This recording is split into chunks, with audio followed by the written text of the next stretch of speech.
You are going to die. Not eventually, not abstractly, biologically. Every cell in your body is running a clock you can't reset, following instructions written into your DNA before your ancestors were fish.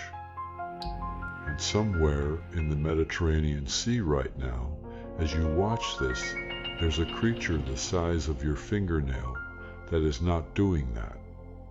It's not aging. It doesn't have a death clock. And when things get bad enough, it doesn't just survive. It goes back, fully, to the beginning, like nothing ever happened. No lab, no billion-dollar research grant, no team of Nobel laureates staring at centrifuges. Just a jellyfish, doing quietly what every pharmaceutical company on Earth would pay any price to replicate. This is the story of Turritopsis dohrnii, the only known animal that has genuinely, biologically hacked time, and of what happens when science finally figures out how to steal its trick. Here's the thing about aging. We've known it's happening to us for literally all of recorded history, and we have no idea how to stop it. That's not for lack of trying. The global anti-aging industry is worth over $60 billion a year. Silicon Valley billionaires fund longevity startups with names that sound like Bond villain companies. Google built a subsidiary called Calico, its sole mission: defeat death.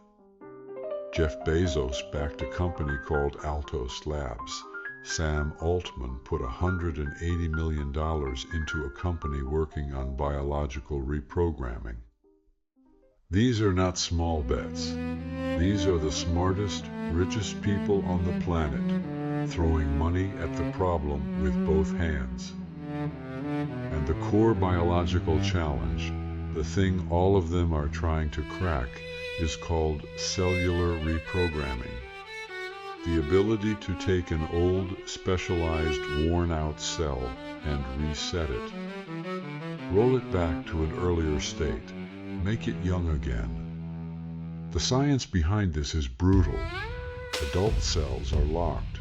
They have identities. A liver cell is a liver cell. A muscle cell is a muscle cell. They don't go back. That's the rule. Every textbook will tell you that. Yamanaka won the Nobel Prize in 2012 for forcing cells to partially reverse, and even his method is chaotic, unpredictable, and produces tumors as often as it produces results. You can spend 20 years in a lab, command a team of PhDs, draw on a century of molecular biology, and what you get is an expensive, inconsistent, sometimes cancer, causing approximation of something that a jellyfish does automatically. When the environment gets bad enough, on a Tuesday, in the ocean, let me introduce you to Turritopsis dohrnii.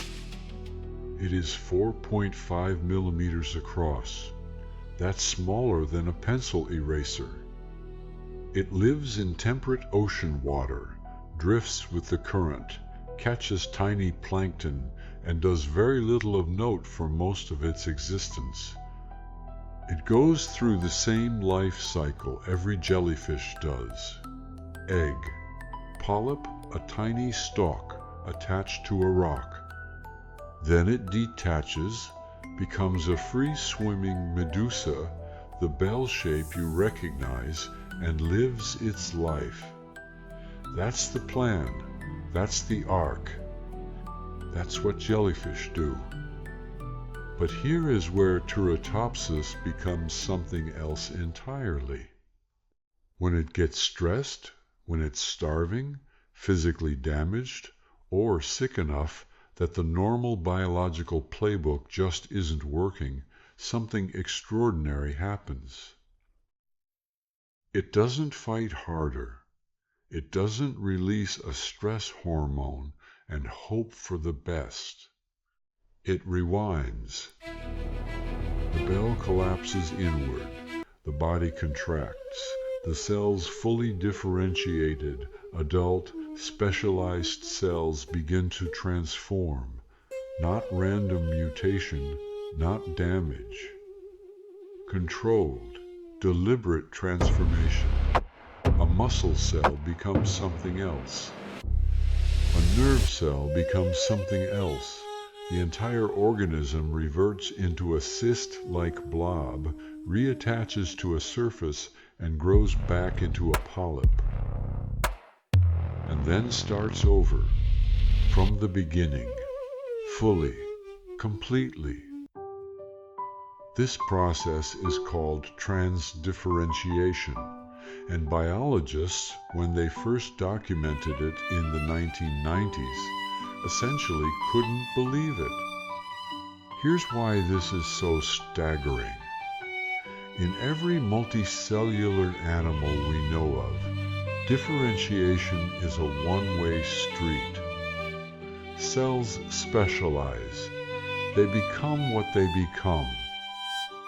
The instructions for becoming a liver cell involve locking away all the other instructions, suppressing them permanently through layers of epigenetic locks and molecular machinery.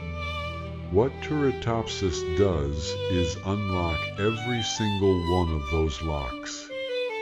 Simultaneously, across its entire body, without error, without cancer, without chaos. It's the biological equivalent of opening a published book and making it raw paper again, with all the potential to be written into something entirely new. No human technology can do this. We can get close. We can partially reprogram cells. That's what Yamanaka factors do. But it's like picking a lock in the dark with broken fingers compared to what this jellyfish does effortlessly from evolutionary memory alone. The part that should genuinely unsettle you, we don't fully know how it does it. We've sequenced its genome. We've watched the process in time-lapse. We've cataloged which genes activate during transdifferentiation, and the list looks like a cellular construction manual for the entire organism. But the signal, the trigger, the thing that says now we're still working on that. 3.8 billion years of evolution figured it out, and we're taking notes. So what are we actually doing with this information, and why does it matter beyond isn't nature incredible? Here's the honest answer.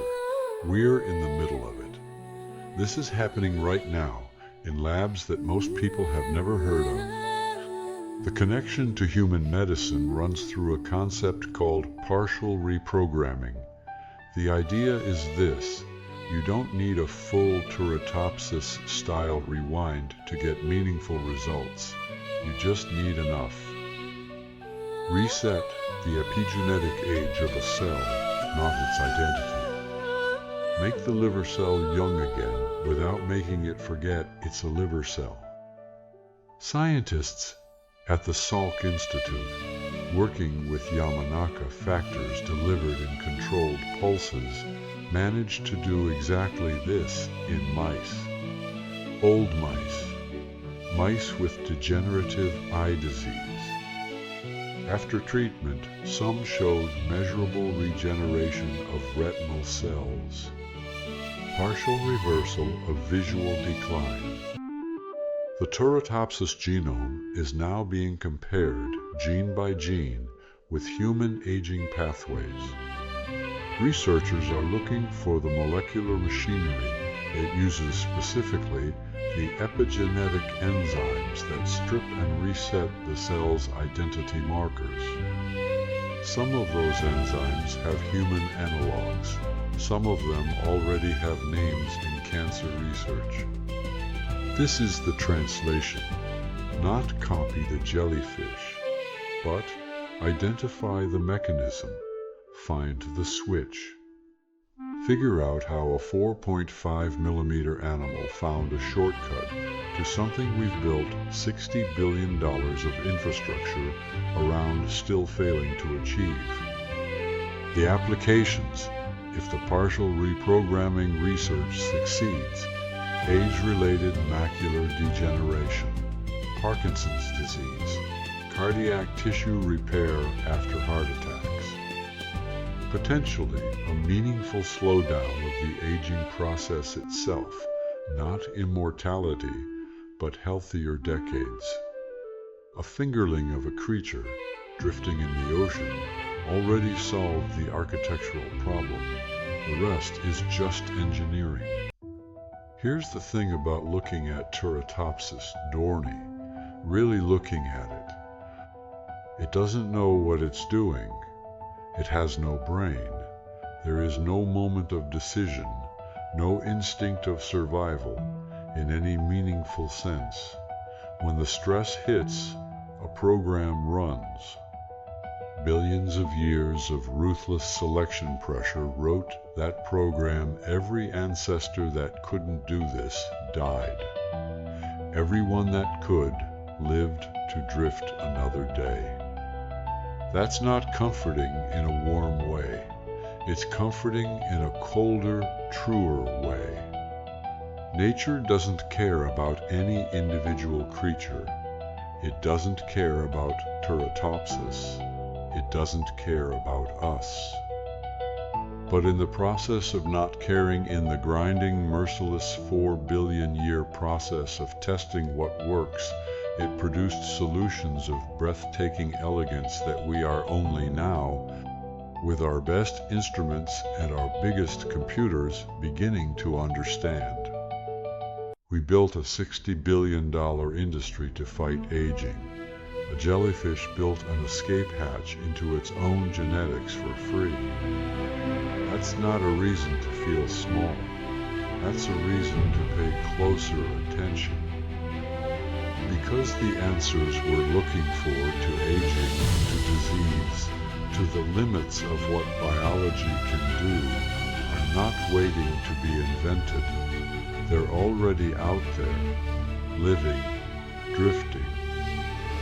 Quietly running programs written before multicellular life could even hold its shape. We just have to learn to read them.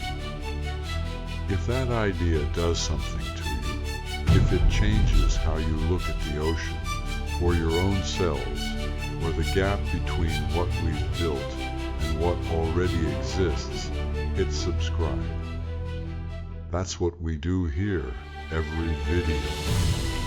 Nature's been at this longer than us. Maybe we should take better notes.